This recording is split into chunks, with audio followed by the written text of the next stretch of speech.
আসসালামু আলাইকুম রহমতুল্লাহ বরাকাতু। দেখেন নরসিংদী ডিস্ট্রিক্টের হুল পিঠা, এটাকে বলে নকশি পিঠা, আমরা হুলের পিঠাও বলি। দেখেন এই যে প্রথম লোট বানাই দিছি, এবার দেখেন এই যে কাটা দিয়া হাতের কাজ দিয়ে যে নকশি পিঠাটা কি সুন্দর করে তৈরি করতেছে। দেখেন অনেক সুন্দর করে নিখুঁতভাবে গভীরভাবে তাকিয়ে এটা করতে হয়। আর ওই যে যে গুড়িটা এটা এমনভাবে মুলাম কইরা গরম পানি দিয়ে মিশ্রণ করতে হয় যাতে ফুলটা অনেক সুন্দর করে উঠাইতে পারে, কাজ করতে পারে নিখুঁতভাবে।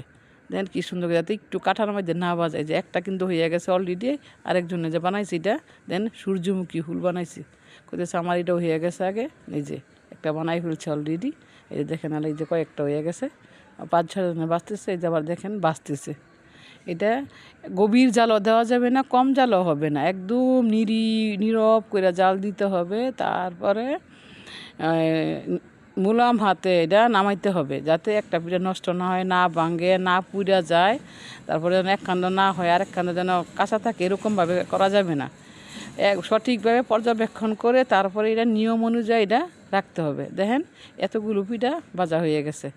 আর আরেকটা জিনিস দেখেন, না দেখলেই নয়, দেখেন এই গুড়ির দিয়া দেন কি বানাইছে, হাতের নখ বানাইছে, কি সুন্দর দেওয়া যাইতেছে। কি বুদ্ধি ফোলাফানের, দেখেন এখনকার ফোলাফানের বুদ্ধি কত।